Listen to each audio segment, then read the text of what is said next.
nos concedes. Eres bueno y misericordioso con todo tu pueblo. Nosotros reconocemos que tú eres el benefactor, tú eres nuestro Dios. Nosotros no tendríamos nada que fuera una bendición real si no fuera derivada de nuestra comunión con el Señor a través de Jesucristo, tu Hijo amado. Gracias por concedernos poder dedicar este tiempo, Padre, que queremos poner en tus manos, pues es nuestro interés, Señor, ser tan juiciosos y aplicados a tu palabra como nos sea posible,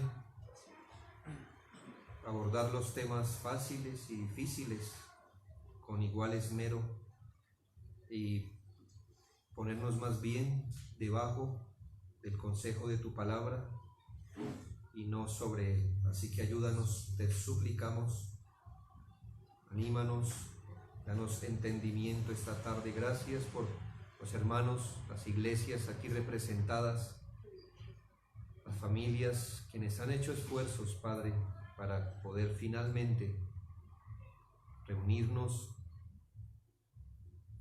y aplicarnos a este entendimiento. Te lo rogamos, Padre nuestro, en Cristo nuestro Señor y Salvador. Amén. Bien, hermanos, vamos a continuar entonces con la exposición de la confesión de fe, esta vez, por supuesto, en el tema de la iglesia, y empezamos a abordar lo que corresponde estamos en el capítulo 26, lo que corresponde al párrafo 3. Como advertimos, este es un tema muy puntual, y nos plantea, ¿por qué no decirlo?, un desafío, y vamos a leerlo, y dice esta parte de la confesión de fe: las iglesias más puras bajo el cielo están sujetas a la impureza y al error, y algunas se han degenerado tanto que han llegado a ser no iglesias de Cristo, sino sinagogas de Satanás. Y a esto continúa la confesión diciendo: sin embargo, Cristo siempre ha tenido y siempre tendrá un reino en este mundo hasta el fin del mismo, compuesto de aquellos que creen en Él y profesan su nombre. Bien, en esta primera parte, la primera frase que vamos a analizar, que es: las iglesias más puras bajo el cielo están sujetas a la impureza y al error, y algunas se han degenerado tanto que han llegado a ser no iglesias de Cristo, sino sinagogas de Satanás. Vamos a analizar esa frase primero y luego analizaremos la segunda frase. La primera parte del párrafo se nos presentan dos casos a considerar. El primero de ellos es el caso de las iglesias más puras bajo el cielo. Eso vamos a tratarlos, así lo denomina la confesión de fe: las iglesias más puras bajo el cielo. Y el segundo caso que nos provee esta frase es el caso de las iglesias apóstatas. Entonces vamos a analizar así el tema. Primer caso, el caso de las iglesias más puras bajo el cielo. Y el segundo caso es el caso de las iglesias apóstatas. Por supuesto que este comentario de las iglesias más puras y iglesias apóstatas tiene que ver sobre todo con la iglesia visible y militante, más que con la iglesia invisible. Esto es muy bueno que lo entendamos, que lo percibamos. ¿Por qué? Porque solo la iglesia que es invisible, solamente de ella se puede decir que está conformada de todos los verdaderos creyentes. Este párrafo no puede estar hablando de la iglesia en su calidad de invisible, sino en su calidad de visible. ¿Por qué? Porque se plantea el caso de la apostasía de la iglesia. Y entonces no podemos concluir que la verdadera iglesia, que creyentes verdaderos que conforman la iglesia de Cristo, lleguen a apostatar. Pero sí puede apostatar parte de la iglesia en su estado visible.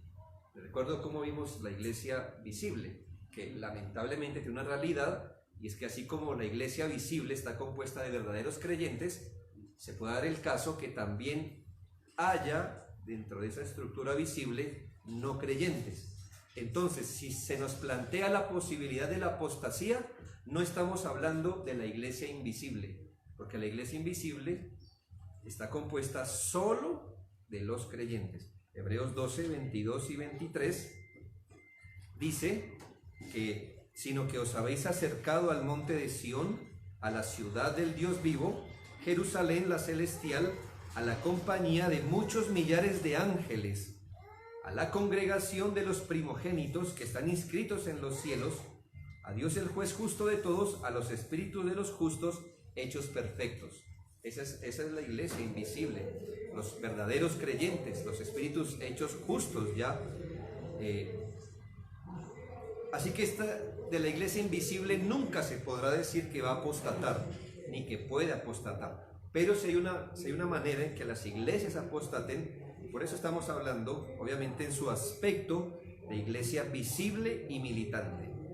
La iglesia universal, como vimos, tiene en su realidad visible pecadores regenerados, justificados, santificados y santificándose. Pero de la iglesia universal, y más precisamente de su estado invisible, jamás se puede decir que pueda apostatar. Ahora, la confesión de fe aquí nos plantea un asunto, al menos extremos. Aquí están las sinagogas de Satán, y aquí está la iglesia pura, digamos perfecta, los espíritus hechos perfectos ya, los que ya no están luchando contra el pecado. Nuestra confesión de fe dice que todas las iglesias en su condición visible están en alguno de estos puntos. Aquí, a esta realidad pura, solamente cuando el creyente parta o cuando toda su iglesia sea glorificada. Pero de aquí hacia atrás, reconocemos iglesias más puras, entre más se asemejen a la iglesia glorificada, a los santos que ya son hechos perfectos, y menos pura en la manera que más se parezcan a una sinagoga de Satanás. Así que vamos a abordar el primer punto, y es la realidad de las iglesias más puras. Aquí llegamos a una de estas circunstancias que nos señalan más hacia la realidad de la iglesia que milita, no tanto hacia lo ideal. Una cosa es algo que es real, ¿verdad? Una realidad y no el ideal. ¿Cuál es el ideal, hermanos, de la iglesia? El ideal de la iglesia es que ésta sea pura, santa, sin mancha. Esta es la ideal. Pero aquí hay una realidad. De hecho, hay una realidad.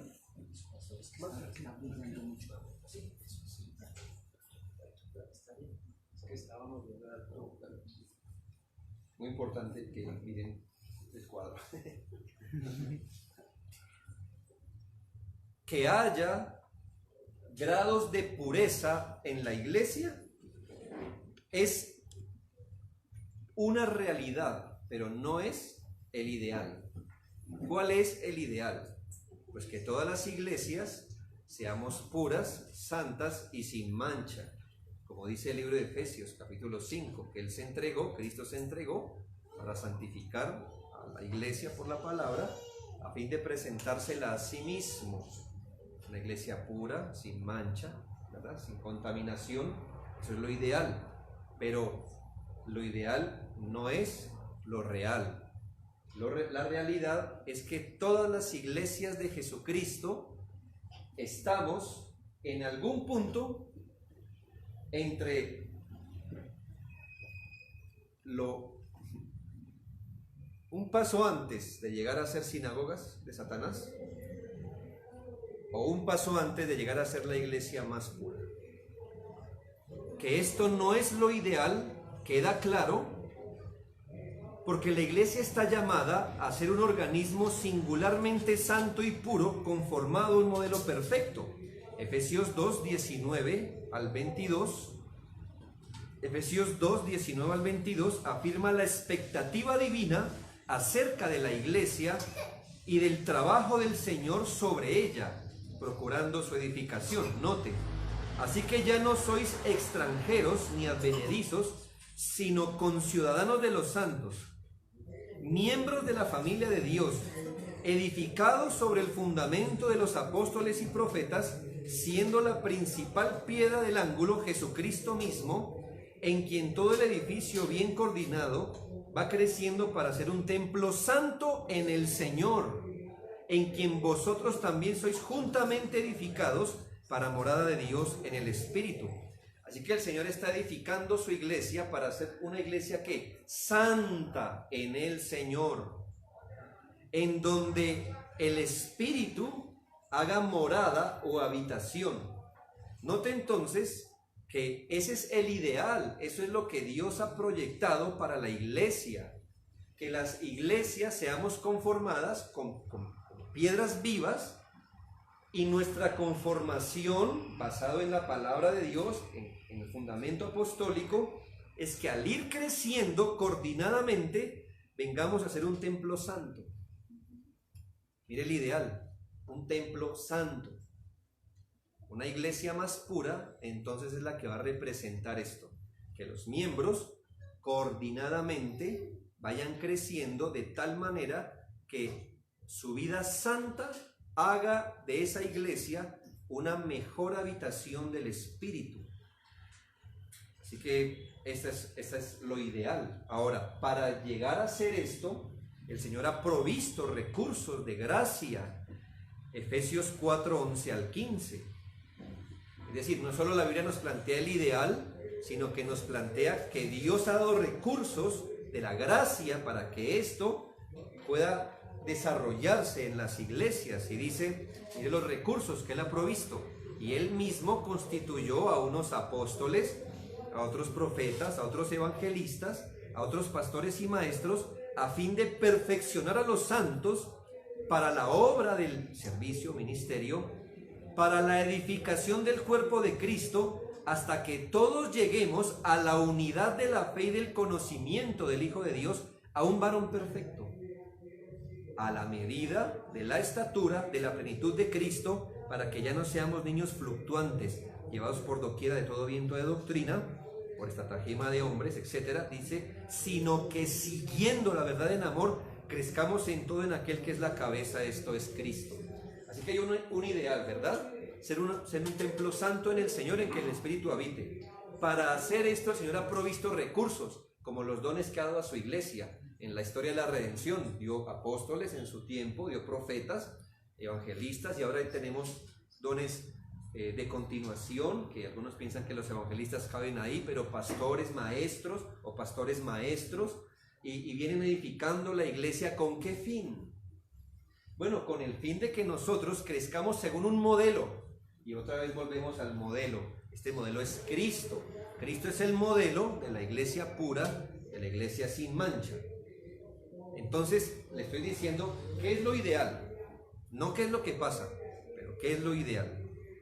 Sin embargo, pese a la expectativa divina, a la norma establecida y a los recursos de la gracia provistos para la iglesia y que están operando en cada iglesia, La impureza de la iglesia en sus diferentes grados es una dura realidad.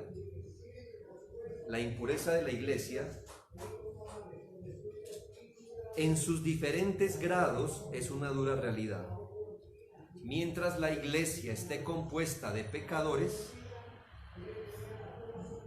de seres humanos pecadores, y aunque estos sean redimidos, la pureza completa no será posible hasta que el pecado sea removido.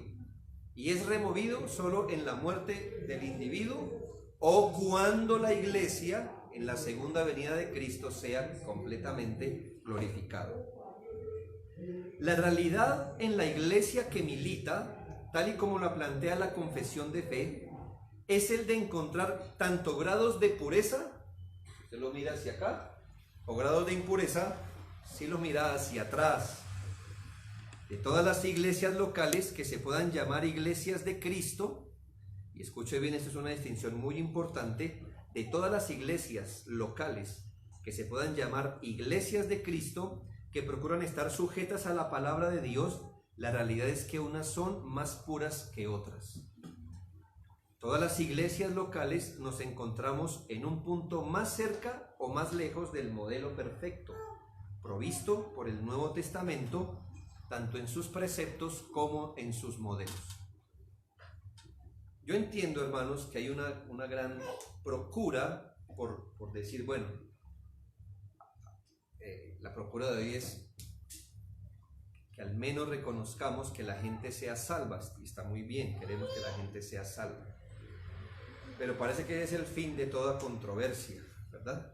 Con tal que sean salvos, ya cumplimos, ¿no, hermanos? ¿Cuál es el propósito de la iglesia? ¿Solo conformarse de salvos? No, de santos. Muy bien. Para ser santo, Dios lo salva. El propósito es la santidad. Para lograrlo, lo salva. ¿Ya ve? Y no podemos verla como que el propósito es salvarlo solamente. Eso haría del evangelio un mensaje simplemente utilitarista, es decir, lo único que importa del evangelio es que usted no vaya al infierno, punto. No, hermanos, no. Eso está en el camino, pero Dios quiere formar una iglesia no solo de salvos, sino de santos, los santos. Y entonces, ¿qué ocurre, hermanos?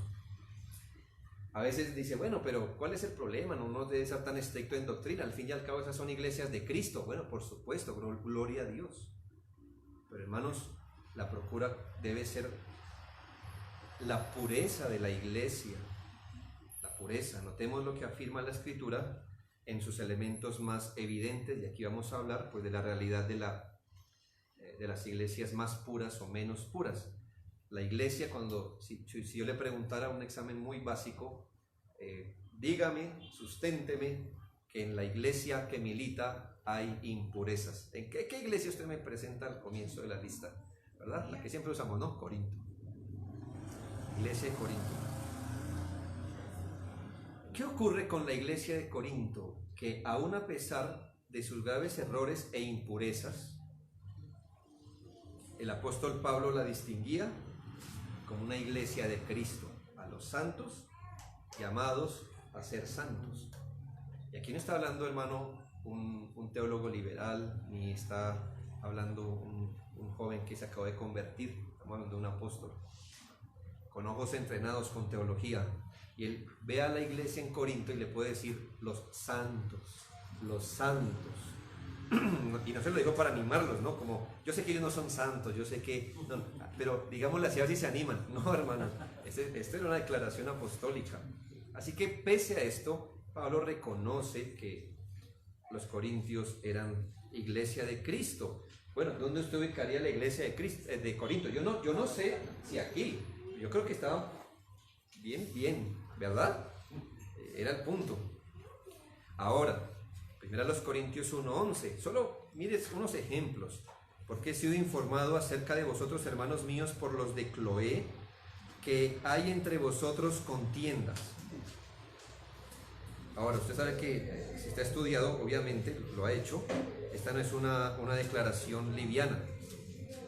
Las contiendas, por supuesto, en la iglesia de Corinto, no era simplemente que unos hermanos peleaban con otros, sino lamentablemente había murmuraciones, partidismos y hasta amenaza de división en la iglesia.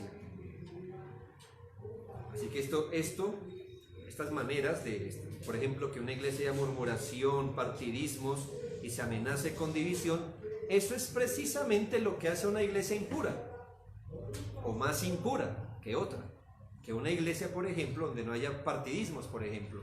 Entonces, usted ve eso, es una iglesia menos pura, porque tiene esto, la iglesia es más pura si no las tiene. ¿Me hago entender? En 1 Corintios 5:1, el caso emblemático, de cierto se oye que hay entre vosotros fornicación, y tal fornicación cual ni aun se nombra entre los gentiles, tanto que alguno tiene la mujer de su padre, donde queda claro que por el motivo que sea. ¿Usted ha preguntado por qué esa iglesia no tomó acciones contra ese hombre? Al menos cualquier iglesia hubiera dicho, esto es escandaloso. ¿Por qué no? Hermanos, no sabemos exactamente, pero el apóstol Pablo es muy insistente en que a esta iglesia le hacía falta ser de una sola mente, de un solo criterio. Y es muy probable que por los partidismos que habían, entonces unos decían, no, déjelo, todos somos pecadores. Estoy especulando, ¿no? Entonces decían, no, pero la pureza de la iglesia, no, pero, ¿sí me hago entender? No era una sola mente. ¿Y qué pasaba? Sea por el caso que sea, ese hombre seguía en la membresía con su pecado no arrepentido. Entonces note, eso no es lo único, pero una iglesia es impura por esas cosas. No simplemente porque hay pecado en todas las iglesias, sino cómo lo estaban resolviendo, a qué velocidad, con qué luz, con qué elementos. En 1 Corintios 6:6 se señala que los problemas internos resultaron en penosas conductas frente al mundo, sino que el hermano con el hermano pleitea en juicio, y esto ante los incrédulos. Entonces ya no podían resolver los problemas cristianamente, sino que se llevaban hasta los juicios, a los tribunales humanos. Los cultos al Señor no se salvaron de la impureza de la iglesia. Por poner solo un ejemplo, en 1 Corintios 11, 17 al 19, el desorden llegó hasta la cena del Señor. Esto no pasa hoy frecuente, pero imagínese usted, hermano, esta acusación, pero al anunciaros esto que sigue, no os alabo porque no os congregáis para lo mejor, sino para lo peor. Pues en primer lugar, cuando os reunís como iglesia, oigo que hay entre vosotros divisiones, y en parte lo creo, porque es preciso que entre vosotros haya disensiones, para que se hagan manifiestos entre vosotros los que son aprobados. Así que a la cena llegó los problemas de división, de que no son un solo criterio, y entonces hermanos venían, comían, porque la cena del Señor en esa antigüedad se daba en medio de un ágape, y parecía que unos llevaban mucha comida, otros no, otros le hacían fieros con la comida que llevaban, y otros venían embriagados a la cena del Señor. Eso es atípico, ¿verdad? Ahora, me paré en los puntos más grandes, pero si usted mira capítulo a capítulo de Corintios, al menos de la primera carta, cada capítulo es un problema, y pecados. Usted puede apreciar en la iglesia de Corinto no lo ideal, sino la realidad de las iglesias, o de algunas de las iglesias. Usted no ve en Corinto un modelo, sino la penosa realidad. Estos casos han sido usados por algunos para aceptar la realidad que para procurar la pureza del cuerpo de Cristo. Me encontré en varias conversaciones, mano, es que las iglesias debemos reformar aquí, pero la iglesia de Corinto, ¿qué me dicen? ¿Qué me dice la iglesia de Corinto? ¿No tenía muchos problemas? Sí, pero ¿nos lo está diciendo para que lo tomemos como modelo? No. Nos está diciendo una realidad, pero nunca es el modelo, porque la iglesia debe procurar su pureza. Estos ejemplos hoy han sido traídos para justificar la realidad del pecado, pero ¿por qué fue escrita la carta a los Corintios si no era para corregir eso?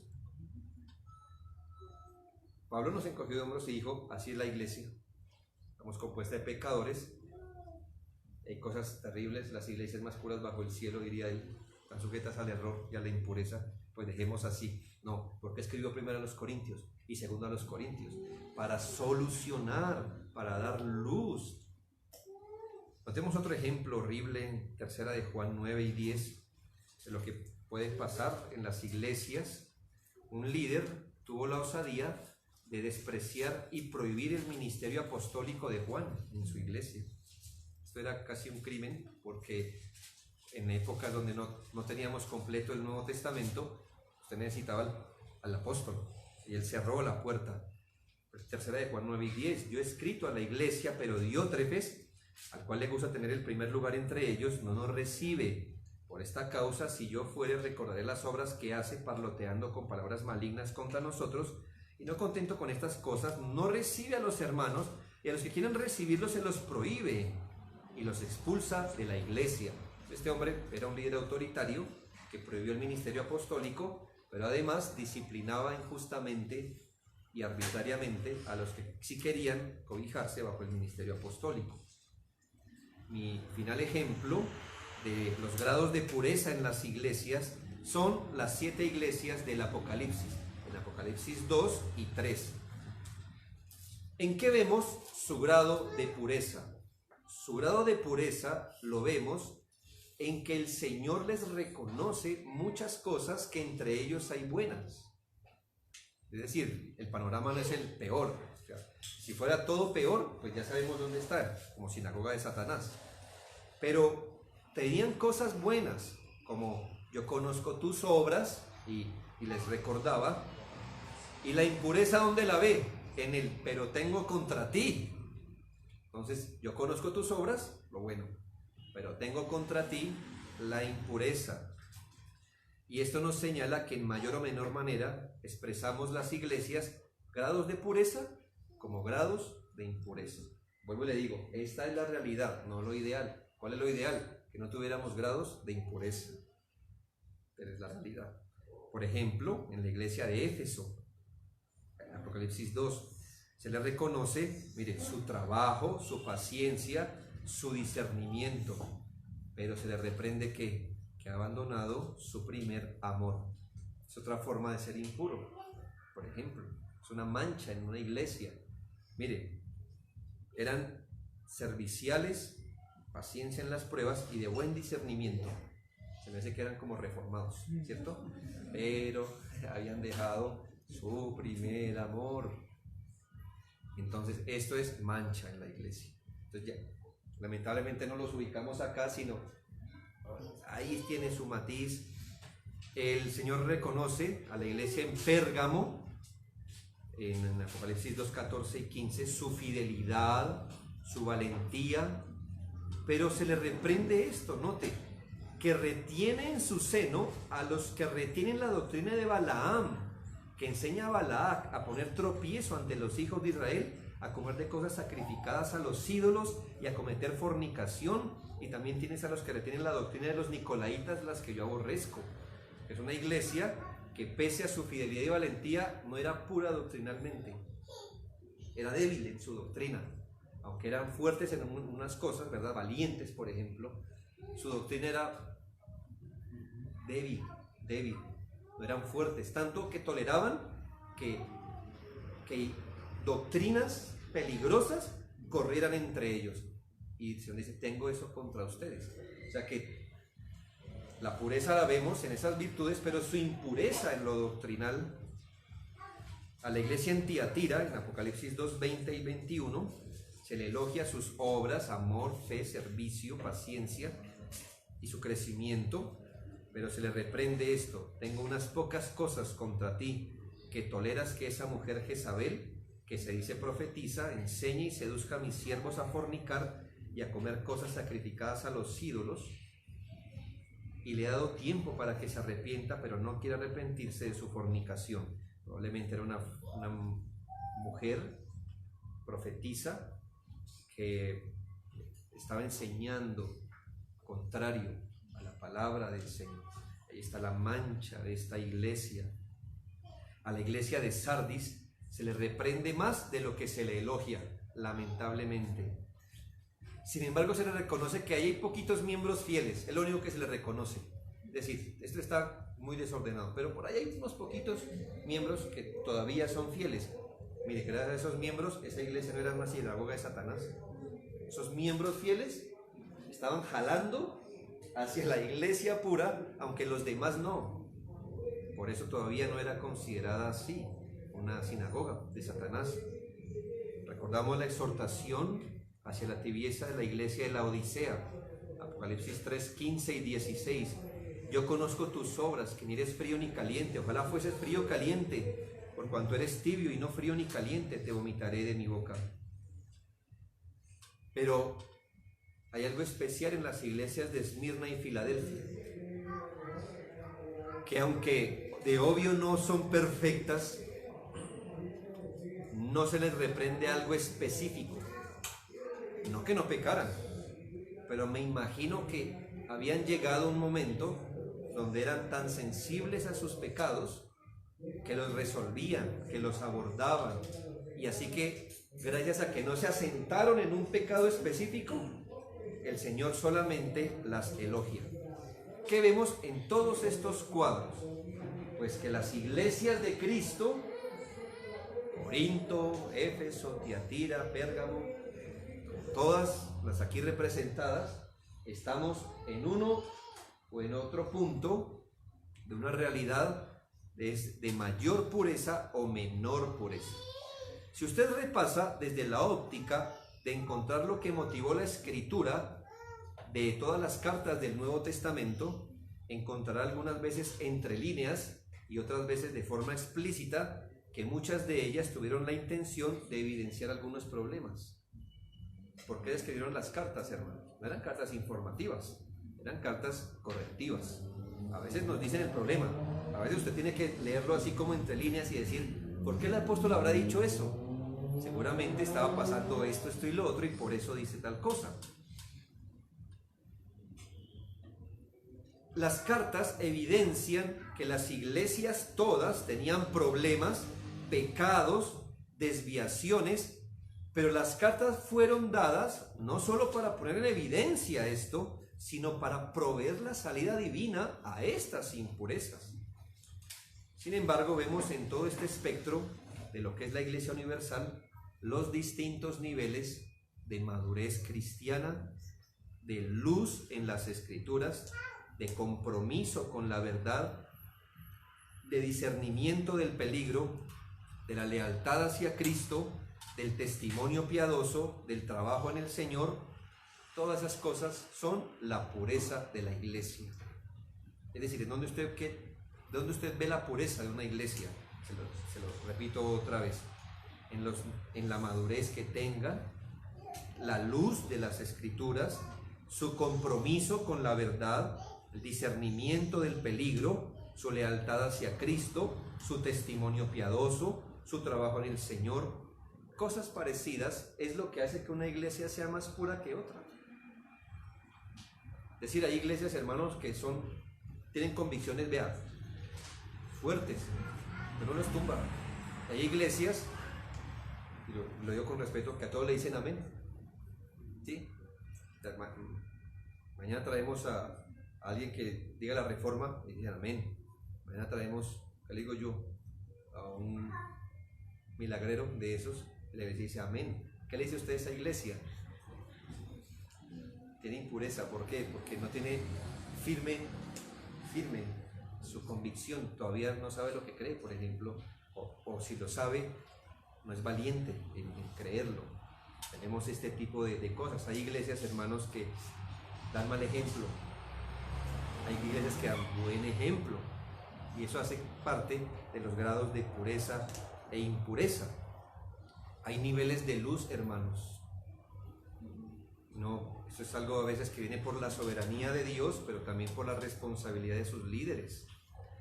Más luz, pues se acercan más a la luz, pues van a tener más luz. ¿Me voy a entender? Y si usted tiene más luz, pues va a saber por dónde andar más fácilmente. No sin costo, pero más fácilmente. Pero si hay menos luz, eso significa que las decisiones que toma una iglesia van a ser erráticas, van a ser problemáticas, van a costar demasiado. Para lo que una iglesia puede resolver rápido, otra iglesia le va a tomar mucho tiempo por el grado de luz que tiene. Y ese grado de luz es la diferencia entre una iglesia más pura y menos pura. Cosas así, hermanos, son la realidad en las iglesias. En este espectro vemos iglesias que pueden ser ejemplares, como lo vimos en el caso de Esmirna y Filadelfia, más maduras, lo que no quiere decir perfectas, hermanos, jamás, jamás. Yo siempre le digo a las personas, nunca idealice dos cosas, nunca, por su bien, nunca idealice estas dos cosas, la iglesia ni el matrimonio, no. Nunca las idealice. Tienen obviamente su parte gloriosa, y entre más cerca al Señor, más gloriosa va a ser, pero tiene un aspecto complejo. Nunca idealice, porque usted idealiza la iglesia, a los 2 meses se va a desilusionar. Va a decir, pero si somos cristianos, ¿por qué? Sí, bienvenido a la realidad. Como el matrimonio, ¿no? Ay, yo pensé que era el príncipe o la princesa. Bienvenido al mundo. Esa es. Pero hermanos, no perfectas, hermanos, pero sí maduras. Sí maduras. Son iglesias modelo, por así decirlo. Una iglesia de Cristo, y este es mi resumen, una iglesia de Cristo puede tener tanta impureza en medio de una obediencia básica, como tantas virtudes en medio de impurezas. Lo que le quiero decir es que vamos a suponer que tenemos una iglesia más pura, está bien. Aunque esto sea así, y aunque su pureza sea más, su pureza siempre se va a dar en medio de imperfecciones e impurezas. Nunca estará libre de mancha. Si usted dice, esta iglesia, mire, libre de mancha, asista 15 días y verá. Solo porque la ve de lejos. ¿Ya? Pero una iglesia impura, aunque sea muy impura, debe y todavía retiene pureza que no la deja que sea sinagoga de Satanás. Así que usted dice, esta iglesia mala, todo es malo, mire el liderazgo, mire, malo. Pero si es una iglesia de Cristo, usted encontrará algo que todavía la retenga como iglesia de Cristo, dice a poco. ¿Me hago entender? La más pura no está libre de errores, y la menos pura no está libre de virtudes, porque es iglesia de Cristo. Cristo no va a tomar una iglesia suya y la va a arrojar a toda la impureza que pueda. No. Las iglesias de Cristo pueden tener tantas virtudes, pero jamás están libres de error. Pero pueden tener tantos errores y no estar libres de algo que las mantenga como iglesia de Cristo. Esta es la realidad de las iglesias más puras. Ahora, miremos la realidad de las iglesias apóstatas. La realidad de las iglesias apóstatas. La confesión de fe, ¿qué dice? Dice, las iglesias más puras bajo el cielo están sujetas a la impureza y al error. Ahora, la segunda realidad. Algunas de estas iglesias se han degenerado tanto que han llegado a ser no iglesias de Cristo, sino sinagogas de Satanás. Este es un asunto bien difícil de entender, hermanos, como es el caso de la apostasía. ¿Le han puesto a definir qué es la apostasía? Apostasía, hablamos de una persona que aparentemente tenía fe, visiblemente era catalogada como un creyente, militó como un creyente, no teníamos duda que lo era, pero se desvió. La prueba que no era creyente es precisamente que se desvió. Pero en tiempo real, lo que le quiero decir, cuando una persona no ha apostatado y está en su mejor momento, usted no lo pudiera distinguir como un creyente o un no creyente. No se puede. Ya se empieza a distinguir cuando se empieza a apartar. Y ya su apartado, el apartarse finalmente ya nos da la certeza. Pero en ese momento, cuando parece un creyente, hermano, lo parece. De hecho, es contado como. La iglesia verdadera de Jesucristo, como le dije antes, de la iglesia verdadera de Cristo jamás se puede decir que puede apostatar. No, de la iglesia de Jesucristo. ¿Quiénes componen la iglesia de Jesucristo? Bueno, vimos de todos los elegidos que creen en el Señor. Todos los elegidos que creen. Así que la verdadera iglesia de Cristo son los que Él eligió, por los que Cristo fue entregado, quienes a su tiempo son llamados eficazmente por el Espíritu. Ellos no pueden caer de la gracia. Un creyente verdadero, un elegido que ha sido llamado a Jesucristo eficazmente por su Espíritu, nunca puede caer de la gracia. Y la iglesia de Jesucristo jamás puede apostatar. De manera muy puntual, la confesión de fe en el capítulo 17, ese capítulo llamado de la perseverancia de los santos, capítulo 17, afirma en su primer párrafo: aquellos a quienes Dios ha aceptado en el amado y ha llamado eficazmente y santificado por su Espíritu, y a quienes ha dado la preciosa fe de sus escogidos, no pueden caer ni total ni definitivamente del estado de gracia, sino que ciertamente perseverarán hasta el fin y serán salvos por toda la eternidad, puesto que los dones y el llamamiento de Dios son irrevocables, por lo que Él continúa engendrando y nutriendo en ellos la fe, el arrepentimiento, el amor, el gozo, la esperanza y todas las virtudes del Espíritu para inmortalidad. Y aunque surjan y les azoten muchas tormentas e inundaciones, nunca podrán arrancarles del fundamento y la roca a que por la fe están aferrados, a pesar de que, por medio de la incredulidad y las tentaciones de Satanás, la visión perceptible de la luz del amor y el amor de Dios puede ensombrecérseles y oscurecérseles por un tiempo.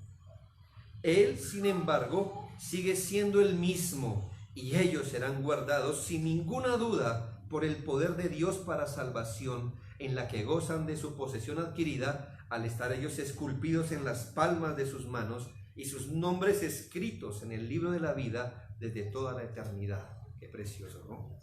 Es una poesía esto. Hermanos, ningún creyente puede apostatar. O sea que si apostató, no era creyente, pareció. La iglesia de Cristo jamás puede apostatar. Esa iglesia invisible, la que está compuesta, la que Dios conoce. Pero hermanos, estamos hablando de las iglesias visibles, de las iglesias como se ven.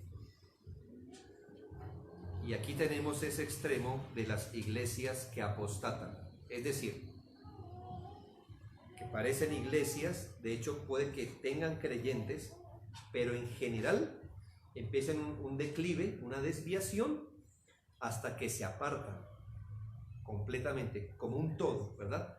Es decir, generalmente puede que creyentes haya, pero obviamente si apostatan, esperaríamos que ellos salgan, pero el punto es que sí, que abandonan la fe bíblica, cuyo grado de impureza las ha corrompido tanto que ahora no se puede decir de ellas que son iglesias, sino centros de perdición.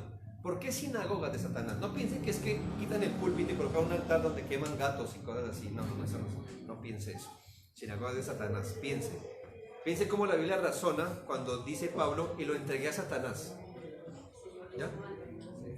Los abandona al poder del mundo, porque Satanás gobierna este mundo, no el planeta, sino este mundo. Cuando una persona es entregada a Satanás, es que se le saca de la protección de la iglesia, se le entrega al mundo, quedando expuesto, como cualquier persona, al mundo, a Satanás, a sus afanes, a sus tentaciones. Entonces, una iglesia que se convierte en sinagoga de Satanás es una iglesia que por desviarse de la fe ahora no goza de la presencia del Espíritu Santo, no es columna y baluarte de la verdad, es arrojada al mundo. Es decir, es una iglesia cuyos principios son mundanos, donde se rigen por filosofías humanas, donde el mundo les provee el marco y ya no la palabra.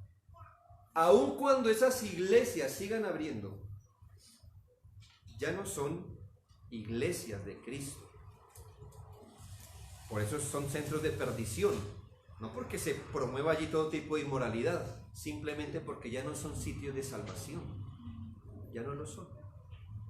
Ya usted no va a encontrar allí la verdad. Esta afirmación, como hemos puntualizado, se hace de la iglesia visible. Mire la advertencia del Señor a la iglesia de Éfeso en Apocalipsis 2.5. Apocalipsis 2.5. Llámele una amenaza o advertencia. Recuerda, por tanto, de dónde has caído y arrepiéntete y haz las primeras obras, pues si no, vendré pronto a ti y quitaré tu candelero de su lugar, si no te hubieres arrepentido. Es bueno que nos quedemos aquí un momento. Es decir, ¿cuál es la amenaza para la iglesia de Éfeso? Que si no recupera su primer amor, sigue su declive, no haciendo las obras espiritualmente, el Señor quitará su candelero de su lugar. Como ve, entonces tenemos que determinar qué es eso de quitar el candelero de su lugar. Así que dejemos que la Biblia interprete la Biblia en Apocalipsis 1:20. Dice: el misterio de las 7 estrellas que has visto en mi diestra y de los 7 candeleros de oro es este. Las 7 estrellas son los ángeles de las 7 iglesias. Difícil, pero muchos piensan que es el pastor. No porque creamos en el unipastorado, sino la persona, por darle un nombre a alguien que estaba al frente de la iglesia como su mensajero. Pero lo que nos interesa ahorita es esta. Y los 7 candeleros que has visto son las 7 iglesias. Así que el candelero es la iglesia. Ahora entienda lo que dice. Si no te arrepientes, vendré y quitaré tu candelero de su lugar. Si usted lo entiende bien, el Señor dice que si una iglesia no se arrepiente, este es el lugar donde Dios planta las iglesias, ¿verdad? Por eso somos iglesias locales, ¿no? Y en esas iglesias hay un candelero, eso esperamos, ¿no? Vamos a suponer que usted es un candelero. Dice la promesa del Señor, si usted, y esta es la localidad, vamos a llamarla la localidad de Éfeso. O sea que en Éfeso había un candelero, una luz, un testimonio. Dios había bendecido Éfeso con una iglesia local que da testimonio. Si no se arrepiente, ¿qué hace el Señor? Quitan. Apaga la luz en Éfeso. Punto. Quita el testimonio de la iglesia. El testimonio de la iglesia será quitado. Ya sea que la iglesia sea removida, es decir, que Dios la acabe y más bien tome todos sus recursos de gracia y plante otra iglesia en otro lado. ¿Para qué seguimos metiendo allí? O que toda la gracia que se dispuso para mantenerla allí le sea quitada. Y aunque la iglesia siga funcionando, ya no goza de los recursos de la gracia que la mantenían ahí como un candelero de Dios, como una luz encendida. Puede ser que el Señor quite la gracia de una iglesia, es decir, quite la capacidad que tenían para seguir siendo una iglesia, que esa iglesia ya no goce de ser una luz para el pecador, que ya no tenga la capacidad de generar testimonio, de ser un lugar donde la gente encuentre la verdad, no importa si esa iglesia sigue funcionando hace 40 años. Dios pudo haberla abandonado hace 40 años. Está abriendo, tiene sus cultos, tiene predicador, tiene pastor, tiene ministerios. Pero el candelero ya no está prendido. El Señor lo apagó. Quitó su bendita influencia. Quitó su poder, su capacidad, lo que la hacía una iglesia. Recuerdo que las iglesias somos una morada donde habita el Espíritu. ¿Qué pasa si el Espíritu coge y se va? Pues hermanos, sí, literalmente no hay iglesia, aunque abran, y aunque sigan abriendo. Hay un local. Es un local de personas religiosas que se animan unas a otras a ir al infierno, y le voy a decir por qué, porque todas se creen cristianas, se consideran cristianas, siguen reuniéndose como cristianos, pero allí no está el Señor. Dijo un hombre, no era reformado, pero dijo esta frase y es cierta. Dijo, se me hace a mí que muchas iglesias no repararían, no cambiaría nada su iglesia si el Espíritu Santo se fuera hoy de ahí. Eso es cierto. Todo lo que hacen no necesitan el Espíritu de Dios. ¿Sí? Es una rueda que ya está girando, un engranaje. Todo se hace así. Y hermanos, qué terrible es que por la impureza de una iglesia el Señor haga lo que hizo en las visiones de Ezequiel. La nube se levantó del templo y se fue. Punto. Esto es lo que ocurre. Matthew Henry comenta este texto así: si se desprecia la presencia de la gracia y del Espíritu de Cristo, podemos esperar la presencia de su disgusto. Vendrá en un camino de juicio de repente sobre iglesias impenitentes y pecadoras. Él les quitará la iglesia, les quitará su evangelio, sus ministros, sus ordenanzas. ¿Y qué harán las iglesias o los ángeles de las iglesias cuando el evangelio sea quitado? Bueno, Dios puede hacer eso. De hecho, hermanos, y aunque eso puede tener muchas explicaciones, de hecho, hermanos, ¿dónde está hoy la iglesia de Éfeso? No está, ¿verdad? La quitó. Y cuando el Señor la quita, nunca hace una promesa de volverla a plantar. Si es su misericordia, sí, pero si Él la quita, note. Y aquí atiéndase algo: el candelero puede ser quitado cuando una iglesia siga abriendo sus puertas. No dudamos lo complejo de llegar a reconocer cuando una iglesia con alto grado de impureza pasa a ser sinagoga de Satanás. No me pregunte a mí esto. ¿Cuándo una iglesia está aquí? ¿Y cuándo pasa aquí? No, hermano, es algo muy complejo. Hermanos, es que la línea no está así, como yo la dibujé. No está así, como para que usted diga, ya, listo, ya, pasó. No. La iglesia esa línea es difusa. Es difusa. O sea que no podemos. Hay unas iglesias que usted dice, por ejemplo, en este momento yo hubiera dicho Corinto.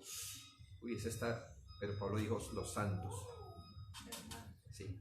Y hay iglesias que usted puede decir, ¿qué ejemplo? Y el Espíritu Santo hace años se fue allá. ¿Me hago entender? Yo no sé cómo exactamente. Así que hay un lugar difuminado, y yo pienso que Dios la dejó como un lugar difuminado, no así, como una línea, difuminado. ¿Para qué? Para que ninguno haga pie ahí, precisamente para mantenernos vigilantes y que nadie busque cuánto de impureza puede mantener y seguirse llamando iglesia de Cristo. Por eso el Señor no deja que hagamos pie, porque somos tan pecadores que si el Señor nos dijera, hasta aquí es iglesia de Cristo, entonces ahí andaríamos así, ¿no? Vamos, hermanos, tenemos toda la Biblia, pero aquí nos gusta estar, ¿verdad? Como se le dice al niño. De esa línea no pase. ¿Dónde va a jugar? En la línea. Tiene toda la casa, pero él va a jugar ahí. Así que el Señor hubiera dejado la lineecita clara, ¿dónde estaríamos casi todos? Hermanos, yo me preocupo a veces por hermanos, pastores e iglesias que empiezan a decir, pastor, ¿y podemos hacer esto? Y todo, como diciéndome, ¿qué tan mundanos podemos llegar a ser? ¿Qué tan fríos? ¿Qué tan humanistas podemos llegar a ser? Y no caernos al otro lado.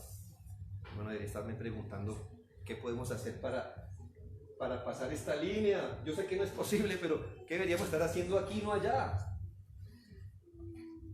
Pero el Señor no quiso dejar esa línea así para que ninguno haga pie. Más bien para que, reconociendo nuestras impurezas, nos arrepintamos y corrijamos las cosas que están para morir. En Apocalipsis 18:2 se les habla a los verdaderos creyentes.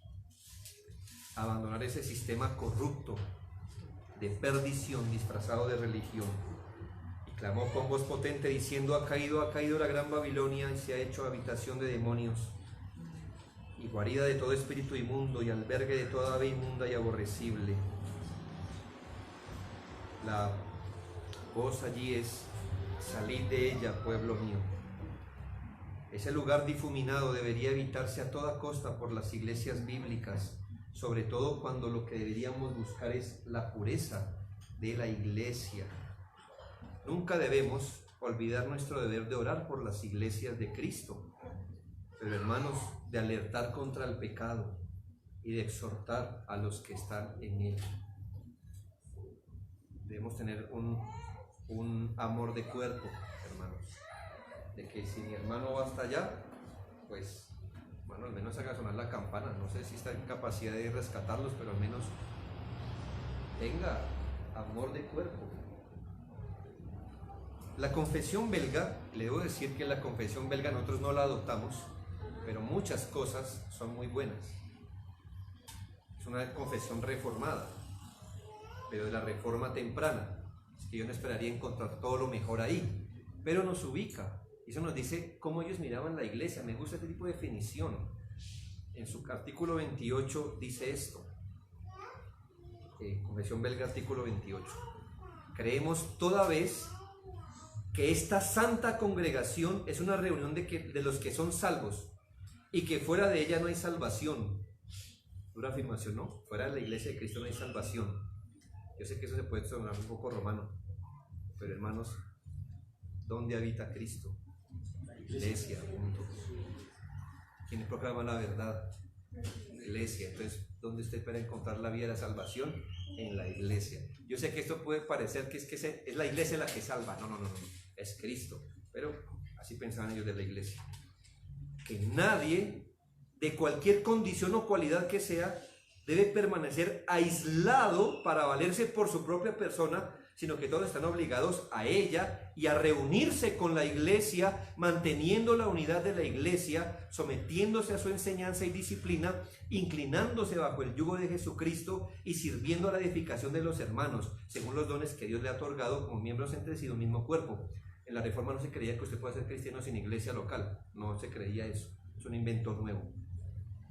Pero dice, para que esto se pudiera observar mejor, es deber de todos los creyentes, según la palabra de Dios, separarse de aquellos que no son de la iglesia. Por un lado nos dice, es creyente, nunca debe andar solo, debe conformar parte de una iglesia. La parte negativa es que si ve que eso no es una iglesia, ¿cuál es su deber? Separarse. Uy, man, es una palabra que le digo guerrillera hoy. Sepárese de la iglesia que ahora no es iglesia de Cristo. Eso es hoy en día de que todos cojamos de las manos y besémonos, eso es muy mal visto. Pero dice, debe separarse de aquellos que no son de la iglesia y debe unirse a esta congregación en cualquier lugar donde Dios la haya establecido.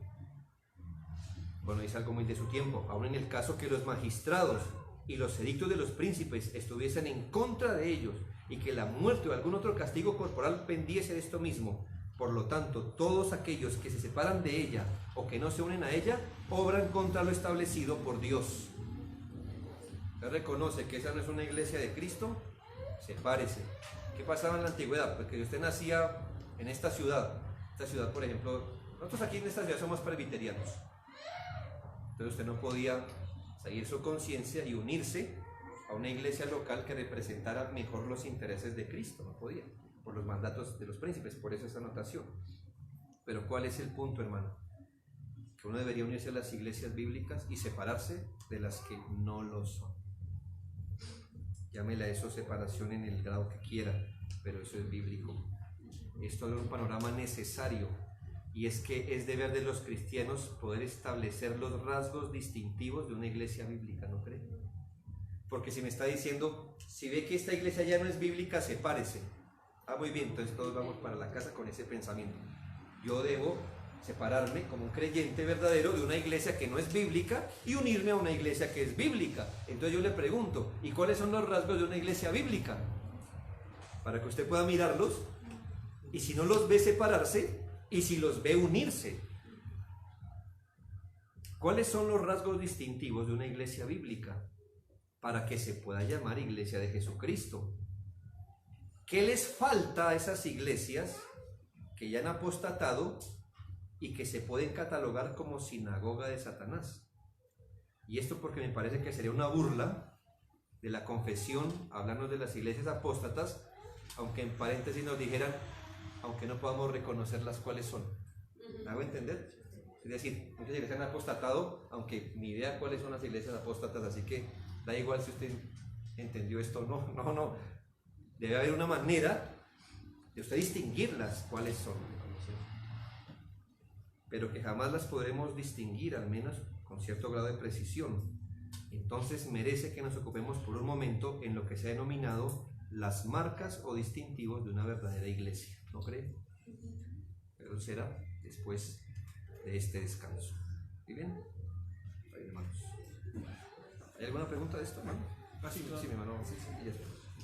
Hermano, yo entiendo que alguna vez en la época de Jonathan Edwards, su propia iglesia lo echó.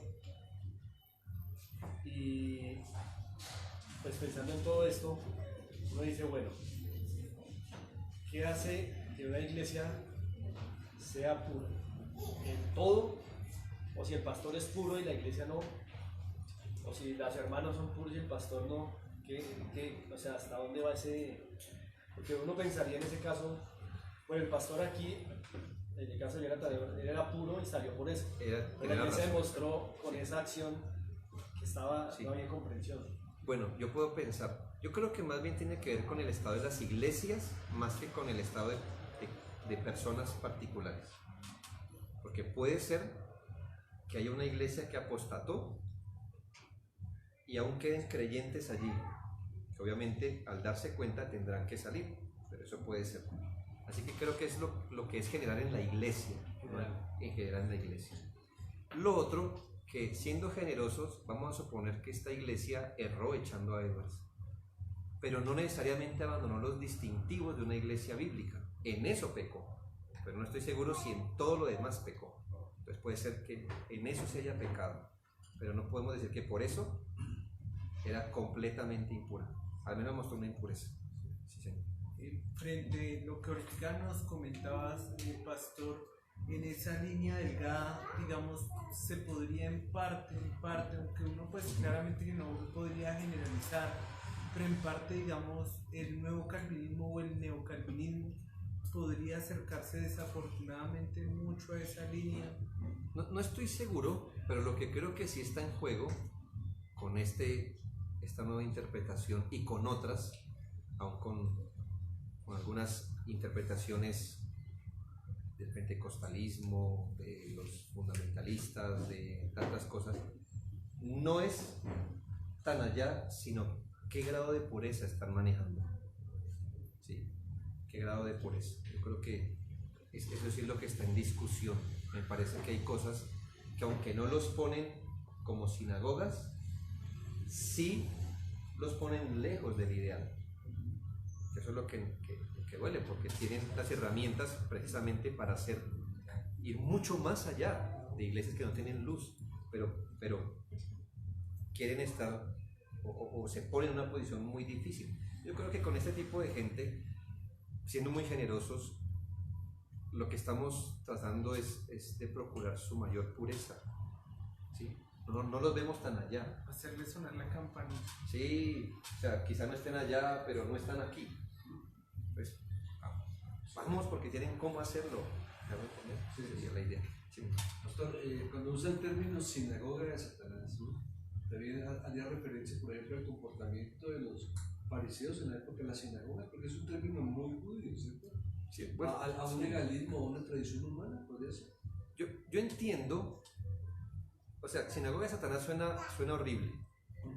Sí, porque para nosotros la asociación puede ser que esa iglesia ya no adora a Jesucristo o quitó la confesión de fe, cosas así, no necesariamente. Sinagoga de Satanás. Sinagoga es un agogueo, creo, que es estar juntos, es una asamblea, pero que ahora no es de Cristo, entonces es de Satanás. Pero de Satanás no en su aspecto, ¿qué le digo? Negro, pero sí en su aspecto humanista, por supuesto. Entonces vamos a suponer que una iglesia donde sí tienen la Biblia y la leen, pero no creen que sea inspirada por Dios. ¿Sí nota? Eso para mí, o sea, entonces aquí quién es el inspirado, aquí alguien debe hablar con autoridad y no es la Biblia, muy seguramente es un líder. Entonces ya está arrojado al mundo. Ya cuando las iglesias se reúnen y dicen, hermanos, ¿qué vamos a hacer para el próximo año? Yo opino esto, yo opino lo otro. ¿Quién lo está manejando? Ellos mismos. O sea, están ya arrojados a su propio criterio al mundo, que es donde Satanás gobierna. Pero obviamente me imagino que puede hasta llegar a ocurrir, como nos tocó presenciar en esta vez a nosotros, en este siglo, doctrinas sí demoníacas, de visualización, de cosas que cualquiera que lea y vea a Katherine Kuhlman, por ejemplo, mira, pero que le faltaba a esa señora, le faltaba el gorrito volteado de bruja, ¿verdad? Pero no más. Y yo no sé cómo esas filosofías vinieron a ser parte de lo común en las iglesias y gente siguiendo ese tipo de ritos. Yo acompañé a un pastor y él me comentaba la situación evangélica de su ciudad. Se llama pastor, aquí, en esta pastorea una mujer, y esta mujer dice que cuando le invitan, porque por ejemplo un hermano compró una casa, ese fue el caso, la hermana dijo que yo voy a ir ahora para ungir la casa, que a veces es una impureza, ¿no? Pero bueno, vamos a ungir la casa, pero entonces por favor traigan una bolsita, un poquito de sal, una copita de vino, un poquito de... ¿Evangélica? Sí, evangélica. ¿A dónde hemos llegado? O sea que ahora ahí, eso ya se va pareciendo más a lo negro, ¿no? Sí. Esa parte, y de eso ahí también. Sí, sí. Pastor, cuando estás hablando de precisamente esos ejemplos, y si pusiéramos los testigos de Jehová frente a esos ejemplos, ¿esos son iglesias apóstatas? Es decir, o sea, los testigos de Jehová son una iglesia apóstata, y por ejemplo, lo que tú mencionabas de Katherine Kuhlman, esas iglesias que sí son iglesias apóstatas. Bueno, en el caso, ahorita voy a hacer una diferencia importante, pero creo que la confesión de fe parte del presupuesto que esas iglesias se confiesan iglesias de Cristo. Entonces ya partamos que los mormones y estos ni siquiera se han confesado iglesias de Cristo como tal. Es una aplicación más hacia los que se confiesan, a los que creen que están siguiendo a Jesucristo. Pero puede ser el caso de algunas iglesias de tinte carismático, por supuesto, porque ellos sí creen que son de Cristo y externamente a veces parece que lo son, pero realmente no lo son. Por eso es bueno distinguir algunos rasgos distintivos. Yo no les voy a ofrecer la respuesta, voy a darles una idea, una ubicación. Sí. Pastor, hablando de Apocalipsis 2.5, nosotros siempre nos encontramos con compañeros y gente que asiste a iglesias reformadas y ven que cada vez la luz del evangelio menos les llega y ven que cada vez se está apagando más ese candelero. Y la pregunta es la de siempre. Dice, en la práctica de esta gráfica, ¿hasta qué punto permanezco aquí viendo que se está derrumbando o me retiro? Es una pregunta muy difícil, porque por un lado yo pudiera decir, ¿es su iglesia local? Debería intentar hacer todo lo que sea posible por evitar el declive. Pero a veces veo que las personas que enfrentan ese tipo de luchas son las que primero se secan. O sea, usted para enfrentar un declive debe tener una espiritualidad grande. Debe decir, ¿sabe? Mi iglesia está errando, entonces yo debo ser firme. Pero generalmente se dan cuenta, pero son gente débil y se ponen a luchar tratando de detener el declive, y el declive es más grande, hermanos, y resultan víctimas de la avalancha. Cuando la avalancha viene, a menos que usted esté firme, se la lleva. Son personas que lamentablemente pasan mucho tiempo y no se quieren congregar, se vuelven duros, aun cuando estén en iglesia. Yo le puedo decir eso, yo conozco muchas personas que vienen de iglesias así, y ahora por ejemplo en las iglesias no ofrendan, no asisten. ¿Y cuál fue su última experiencia? Una iglesia reformada, que no pudieron detener, pero en lugar de salirse a tiempo, dijeron, no, aquí me quedo hasta donde... O sea, que a menos que usted tenga el carácter algo así como luterano, no se meta en eso, porque generalmente los declives, o es por johnniano, no se meta en eso, porque generalmente estos declives, cuando viene la montaña y se desprende, eso arrasa, hermano, con todo, y los pastores tenemos que lidiar mucho con personas así. Usted dice, ¿yo ya qué le puedo decir? ¿Cómo lo recupero aquí? Si el Señor no obra, va a ser muy difícil. Pues yo creo que una persona debería ser sensata, que después, creo, de intentar varias cosas en su iglesia, razonablemente, espiritualmente, y ver que no funciona, debería poner eso en oración y en acción. Porque una cosa es, hermano, que una iglesia esté con todas las fallas, pero busquen a Dios y digan, sí, en eso estamos cerrando y queremos mejorar, eso es distinto. A una iglesia que sepa todo eso y aún diga, pero así somos. Y no vamos a hacer absolutamente nada por ahora, como ha pasado. Hermanos que dicen, pero yo he hecho esto y lo otro, y la respuesta de la iglesia es, la iglesia de Corinto era así. ¿Qué más hacemos? Son las respuestas que reciben los hermanos. Es como que se sigue así, eso es lo que va a encontrar, así que cobíjese como más pueda. Hermanos, sacamos hermanos al recreo.